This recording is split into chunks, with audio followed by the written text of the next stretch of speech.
Namaskar.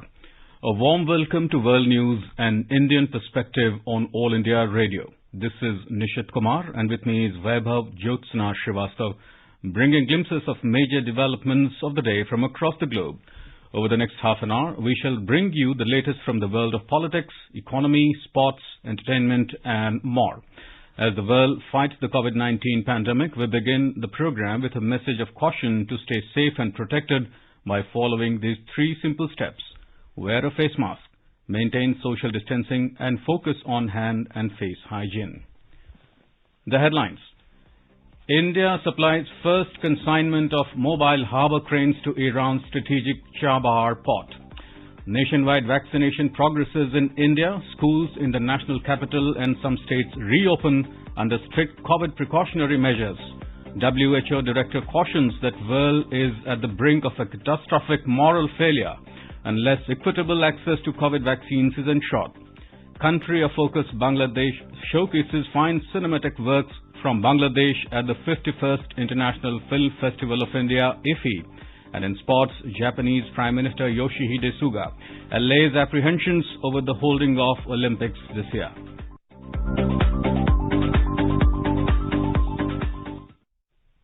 India has supplied a consignment of two mobile harbour cranes MHCs to Iran's Chabahar port with a total contract value of over $25 million under a contract agreement for supply of 6 MHCs. The consignment of cranes which arrived from Marghera port, Italy, has been unloaded successfully today at Chabahar port. With 140 metric tons lifting capacity, multi-purpose equipment and accessories like mobile harbour cranes will enable India Port Global Limited to provide seamless services for container, bulk and general cargo at Shahid Beheshti port of Chabahar. Minister of Ports, Shipping and Waterways Mansukh Mandavia stated that Chabahar port is a strategic port with great importance. The delivery of consignment of heavy equipment, including cranes, shows India's commitment to the strategic connectivity of Chabahar port project that will provide access to markets in Central Asia. MV Jagannath, the Indian ship which was stranded at the Chinese port of Jingtang, has reached Japan on 18th of January for crew change. Sufferings of 23 Indian crew members stuck on the ship since June last year have finally come to an end, as all of them will fly back to India in the next 36 hours. Owner of the vessel, the Great Eastern Shipping Company Limited, told Prasar Bharati that the first batch of roughly a dozen sailors will leave for India tonight. Second batch is expected to leave for India tomorrow. A report from our Beijing correspondent. After prolonged talks between Indian and Chinese sides, the ship Jagannath was allowed to sail to Japan on 10th of January. Finally, the moment came when the sailors disembarked the ship, hoping to reunite with their families after more than a year. The shipping company said that within a couple of days, Jagannath, laden with Australian coal, should head back to Jingtang port in China, where it will settle at the end of the queue to unload the cargo, even as China has not shown any signs of easing the import ban on Australian coal. As per reports, more than 50 vessels carrying around 8 million tons of Australian coal have been unable to discharge their cargo in China since October 2020, coinciding with the soaring of diplomatic and trade tensions between Canberra and Beijing. This has led to a realignment of trade flows in international coal trade, with Australian coal producers finding other international markets like India, Turkey, Spain, etc. On the other hand, China has also looked up to alternate producers like Indonesia, Russia and South Africa amid an extremely cold winter which heightened the demand. Anshuman Mishra for World News, All India Radio, Beijing. India and Japan today signed a Memorandum of Cooperation, MOC, on a basic framework for partnership for proper operation of the system pertaining to Specified Skilled Worker, SSW. The MOC was signed by Foreign Secretary Harshvardhan Shringla and the Ambassador of Japan to India, Suzuki Satoshi. Expressing satisfaction, Mr. Shringla in a statement said that India and Japan share a special strategic and global partnership, and skill development has been an important aspect of this partnership. The MOC will help to promote the movement of skilled workers from India to Japan. The MOC covers 14 categories of specified skills, under which skilled workers from India who meet the skills requirement and Japanese language tests would be eligible for employment in Japan on a contractual basis. The 14 specified industry fields broadly cover nursing, construction, manufacturing, fisheries, automobile, amongst others. Japan would grant these workers the status of specified skilled worker. It is also expected that Indian skilled workers who go to Japan under this MOC will acquire new skills while working in Japan. A joint working group comprising officials from both the countries will be constituted in the near future to work out operational details and smooth implementation of this program. The Foreign Secretary also informed that the Ministry of Skill Development and Entrepreneurship, the Ministry of Civil Aviation, and the Ministry of External Affairs have jointly launched the Swadesh, or Skilled Workers Arrival Database for Employment Support Initiative. Swadesh is a skill mapping exercise of citizens returning under the Vande Bharat mission. He informed that as on the 30th of September 2020, around 30,000 citizens had registered for the Swadesh skill card. Details from the database are being shared with companies for suitable placement opportunities in the country to facilitate rehabilitation of the workers. 12 out of 22 miners trapped in a gold mine in eastern China's Shandong province for 9 days are alive, local officials said on Monday, as more than 400 rescuers work to bring them to the surface. The state media said on Monday that a written note was sent to the surface through a rescue shaft Sunday night, which said that 12 miners are alive, while the fate of the other 10 remains unknown. The handwritten note said 4 of the workers were injured and that the condition of others was deteriorating because of the lack of fresh air and an influx of groundwater. It's a complex task as rescue teams are trying to clear debris from the explosion while drilling a new shaft to reach the trapped workers, while the surrounding hard rocks made the drilling of the new shafts difficult. Managers of the operation were detained after they failed to report the accident for more than a day after the explosion took place in the Hushan mine on the 10th of January. However, the accident was reported only after 30 hours of the blast, leading to severe criticism of those responsible and the sacking of 2 senior local officials. The mine in Qixia, a jurisdiction under the city of Yantai in Shandong province, had been under construction at the time of the blast. Mining accidents are common in China, where the industry has a poor safety record and regulations are often weakly enforced. Among many coal mine accidents in China last year, the 2 fatal accidents towards the end of the year, claiming 23 lives in the southwestern city of Chongqing, prompted the State Council's Work Safety Committee to summon the Chongqing government officials. India's Minister of State for External Affairs, Shri V. Muralidharan, will be undertaking an official visit to UAE from January 19 to 21, 2021. During the visit, he will be meeting with the UAE dignitaries and a broad cross-section of the Indian community in UAE. He will hold talks with the UAE side on various bilateral and international issues of mutual interest. There will be a special focus in the visit on issues related to the Indian community, especially the welfare of Indian workers.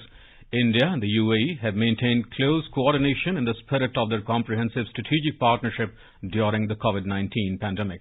External Affairs Minister had also paid a visit to UAE in November 2020. An air bubble arrangement has been functioning successfully between both the countries. This is All India Radio giving you the world news. India's Health Minister Dr. Harshvardhan today digitally chaired the 148th session of Executive Board of the World Health Organization through video conference. Speaking on the occasion, Dr. Harshvardhan said that COVID-19 vaccines are being successfully produced across many countries and digital technologies are being adopted. He said while the year 2020 is described as the year of science, the year 2021 shall be the year of global solidarity and survival, and it will be the harbinger of a decade of action. The minister asserted that this year will see intensified international cooperation to contain, mitigate and defeat the pandemic using enhanced scientific knowledge and best practices. The health minister said the recent breakthroughs on COVID-19 vaccines offer a ray of hope and it should reach everyone. Calling for fair and equitable distribution of the COVID vaccines, he said as the global public health leaders, this platform of the World Health Organization Executive Board is extremely important. He said the platform enables us to set the directions and agenda to continue striving for our objective of health as a state of complete physical, mental and social well-being. Dr. Harshvardhan said that the solidarity and cooperation that has defined our work for 7 decades has been central to the COVID-19 response. Director of the World Health Organization, Dr. Tedros Adhanom Ghebreyesus, cautioned the world today that if equitable distribution of the COVID vaccine is not ensured, it could result in a repeat of the pandemics of the past, which claimed the lives of a disproportionately large number of poor and vulnerable. While stating that the launch of vaccination drives across the world gives much reason for hope, the world is at the brink of a catastrophic moral failure. I need to be blunt. The world is on the brink of a catastrophic moral failure. And the price of this failure will be paid with lives and livelihoods in the world's poorest countries. Even as they speak the language of equitable access, some countries and companies continue to prioritize bilateral deals, going around COVAX, driving up prices and attempting to jump to the front of the queue. This is wrong. 44 bilateral deals were signed last year, and at least 12 have already been signed this year. The situation is compounded by the fact that most manufacturers have prioritized regulatory approval in rich countries, where the profits are highest, rather than submitting full dossiers to WHO. Meanwhile, Chief Scientist at the WHO, Soumya Swaminathan, stated that continuous monitoring of the genome sequence of the SARS-CoV-2 is imperative to ensure the efficacy of the vaccinations to existing and emerging strains of the virus. All viruses mutate, some more rapidly than others. We have one example, the influenza virus, which mutates quite rapidly and requires every year the vaccine strain actually to be reviewed and revised based on the circulating influenza strains prevalent that year. So that's one example of a viral vaccine that's updated every year with the current information. Now, the SARS-CoV-2 virus is mutating at a much slower rate than the influenza virus. And so far, even though we've seen a number of changes, a number of mutations, none has made a significant impact on either the susceptibility of the virus to any of the currently used therapeutics, drugs, or the vaccines under development. And one hopes that that will continue to be the case. But this is why we have to continuously monitor what's happening to this virus. This is why the sequencing is important. China reported 109 new confirmed cases on Sunday. 54 of the 93 reported infections were reported in Hebei, a province surrounding Beijing. According to the state media, at least 11 regions in the provinces of Hebei, Heilongjiang and Jilin provinces have imposed tough measures similar to lockdowns and rolled out extensive COVID testing. Feng Zhixiang, Deputy Director of the Chinese Center for Disease Control and Prevention, told state broadcaster on Sunday the outbreaks in Hebei and Heilongjiang were mainly in rural areas. Preventing COVID-19 in the countryside has become a new challenge for China's pandemic prevention efforts. It is more difficult to control the pandemic in rural areas because quarantine, the testing process, and public awareness may lag behind urban areas, he said. Feng said many rural clinics are ill-equipped to detect and report the disease promptly. While the origin remains unclear, most cases are the result of attending weddings, funerals, and other village events. Hebei authorities announced to punish lockdown violations, including the illegal staging of weddings or funerals, the state news agency said. Brazil's National Health Surveillance Agency, or Anvisa, approved the emergency use of vaccines from Oxford, AstraZeneca and China's Sinovac today. A nurse from Sao Paulo has received Brazil's first vaccine dose after health regulators gave emergency approval to 2 jabs. Brazil has the world's second highest death toll from COVID-19 and cases are rising again across the country. India's Health Ministry today said that a total of 7,704 sessions of COVID-19 vaccinations were conducted in 25 states and union territories, in which 148,266 beneficiaries were vaccinated on the third day of the launch of the world's largest COVID-19 vaccination drive on the 16th of this month. Addressing media in New Delhi, Additional Health Secretary Dr. Manohar Agnani said, with this, taking all the 3 days, a total of 3,81,305 beneficiaries have been vaccinated so far. Dr. Agnani also informed that in these 3 days, a total of 580 adverse event following immunization AEFIs have been reported, out of which 7 required hospitalization. He said 3 hospitalizations were reported in Delhi, out of which 2 persons were discharged, while the other one is under observation at a private hospital. He said 2 deaths were also reported, 1 each from Uttar Pradesh and Karnataka. But as per post-mortem report, the death of the resident of Uttar Pradesh is not related to the vaccination. He said post-mortem is planned to know the case of the death of the second person. In Ladakh, in the Union Territory of Jammu and Kashmir, Chairman and Chief Executive Councillor CEC of LAHDC Kargil, Feroz Ahmad Khan, kick-started COVID-19 vaccination in Kargil at the district hospital today. Chief Medical Officer Dr. Munawwar Hussain Wazir received the first shot of COVID-19 vaccine. In the southern Indian state of Andhra Pradesh, 332 locations have been identified for the rollout of the COVID-19 vaccination, and these numbers will be increased gradually to cover all the health facilities in the state. The state has received 4.7 lakh doses of Covishield vaccine developed by the Serum Institute of India and 20,000 doses of Covaxin developed by Bharat Biotech.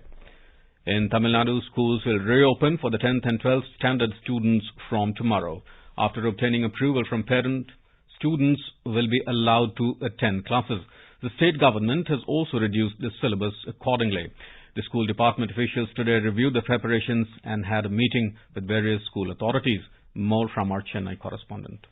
The school education department has taken utmost precautions in reopening schools. Classrooms and campuses have been sanitized accordingly. Hand sanitizers and monitoring of body temperature through thermal scanners have been made mandatory for students and teachers. State Health Department will also have a student screening every week in the school's campuses. Since board exams are just a few months away, 40% of school syllabus have been reduced. Joy, AIR News, Chennai.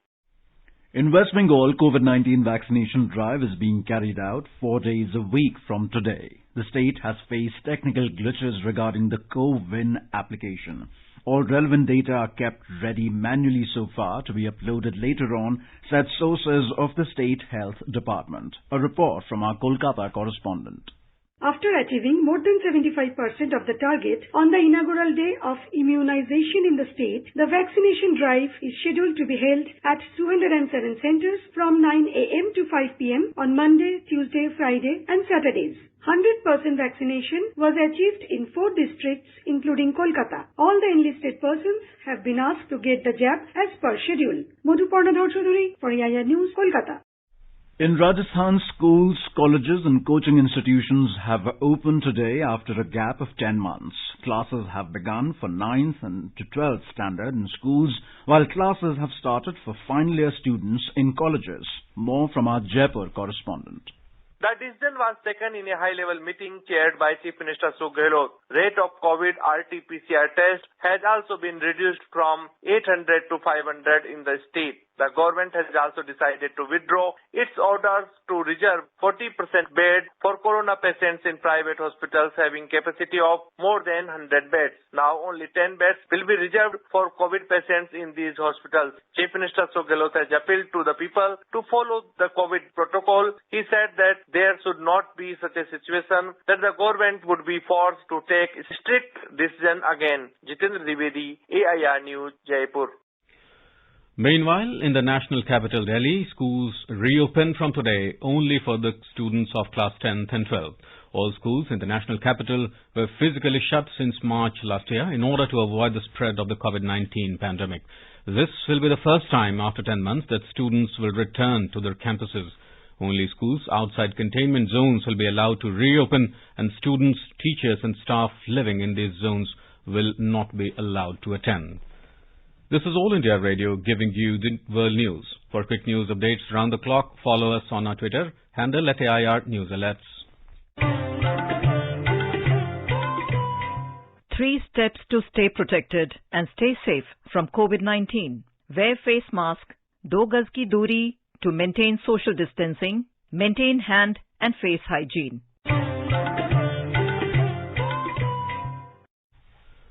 The USA concluded a science and technology agreement with Taiwan on Monday. In a tweet, Secretary of State Mike Pompeo launched an education initiative focused on Mandarin and English training. Terming Taiwan as a reliable partner and a force for good, Mr. Pompeo said that they are proud of a strong and growing partnership. Meanwhile, the Chinese foreign minister said on Monday that the U.S. officials engaged in what China termed nasty behavior over Taiwan will face sanctions. The United States last week lifted all self-imposed restrictions to its engagement with Taiwan, a move which has not gone down well with Beijing. The United States Federal Bureau of Investigation, FBI, on Sunday announced the arrest of a Kentucky man charged in connection with the riots at the U.S. Capitol last week on Saturday.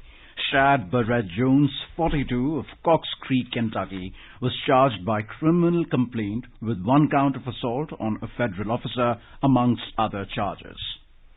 Kuwait's state news agency KUNA has said Kuwait's emir has accepted the resignation of Prime Minister Sheikh Sabah Al-Khalid Al-Sabah and his cabinet on Monday.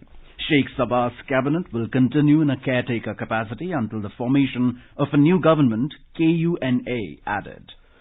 Renowned Bangladeshi filmmaker Tanveer Mukhammal has said that it was a befitting tribute to have Bangladesh as the country of focus in Goa, the International Film Festival of India, IFFI, on its 50th anniversary of liberation. 4 films from Bangladesh, including Jibanduli, directed by Tanveer Mukhammal, are being shown at the IFFI this year under the Country of Focus section. A report.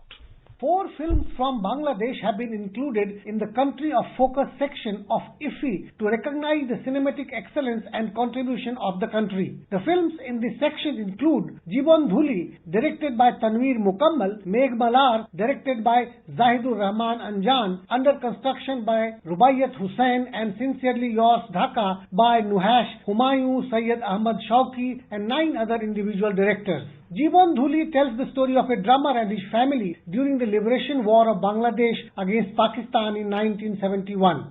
Duttabari পুজো আসছে যে ফর্সা একখান ধুতি রাখিস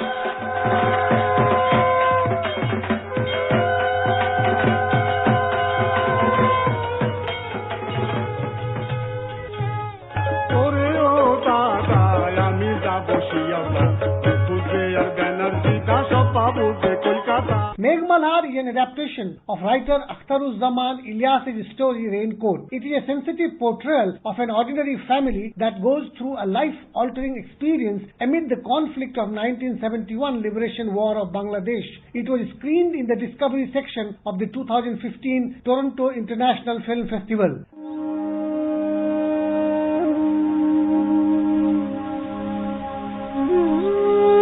ওখানে তোরা কি খাসে মিন্টু?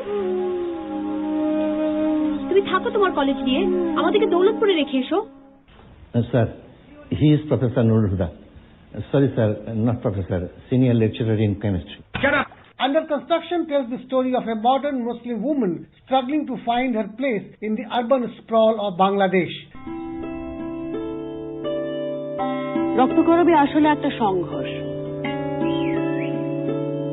জীবন আর মৃত্যুর, ভাব আর অভাবে। It was sensitive, it was intense, it was wonderful. Sincerely Yours Dhaka revolves around the life of people living at the margins in the capital city of Bangladesh, Dhaka.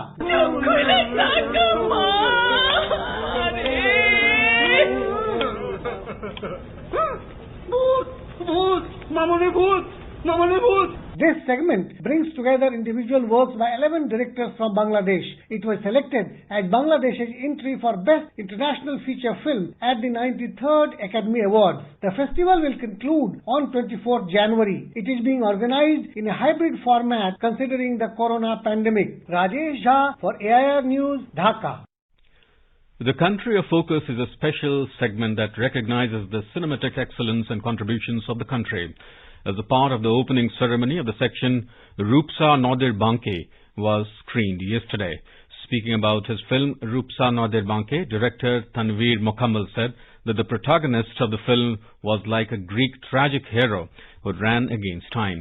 Talking about the historical background, Tanveer Mukhammal said East Bengal was never a poor country, but British and later Pakistan made it poor. He recounted that Satyajit Ray and Ritvik Ghatak were 2 of the great inspirations for his filmmaking. Now let us take a look at the major developments around the world as reported in foreign press. US-based New York Times has reported that Brazil's health regulator has authorized the vaccines developed by Sinovac and by AstraZeneca along with the Oxford University.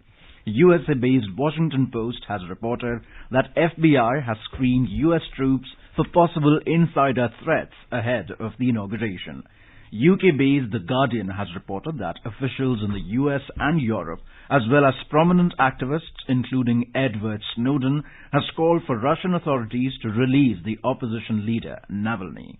Turkey-based daily Sabah has reported that Israel has struck a deal with Pfizer promising to share vast troves of medical data in exchange for the continued flow of Pfizer's COVID vaccine.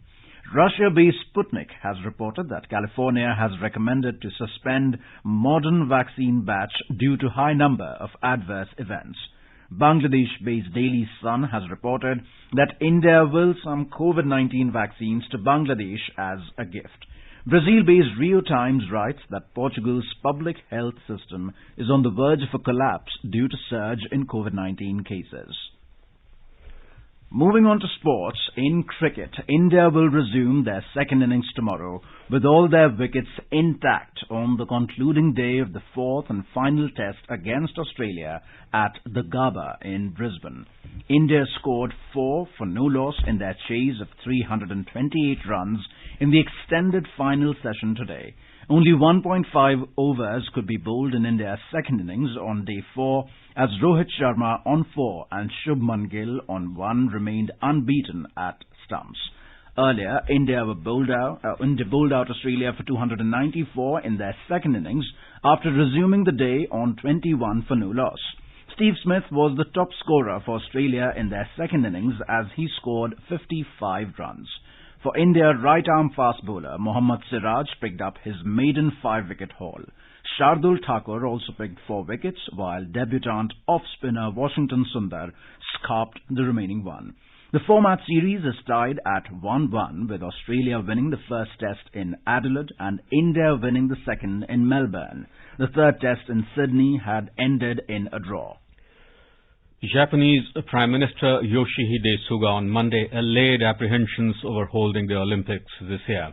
Mr. Suga reportedly said that Japan would hold the already postponed Olympic this summer and pledging to get the coronavirus outbreak in the country under control. Suga said hosting the Olympics would be a proof of human victory against the coronavirus. He added that there will be full anti-infection measures in place and proceed with preparations with a determination to achieve the games that can deliver hope and courage throughout the world. And now before we end, a quick look at the headlines once again. India supplies first consignment of mobile harbour cranes to Iran's strategic Chabahar port. A nationwide vaccination progresses in India. Schools in the national capital and some states reopen under strict COVID precautionary measures. WHO director cautions that world is at the brink of a catastrophic moral failure unless equitable access to COVID vaccines is ensured. Country of focus Bangladesh showcases fine cinematic works from Bangladesh at the 51st International Film Festival of India, IFFI. And in sports, Japanese Prime Minister Yoshihide Suga allays apprehensions over the holding of the Olympics this year. India is celebrating the 151st birth anniversary of Mahatma Gandhi. Before we end, let us listen to his favorite bhajan Vaishnavajan by artists from Guyana.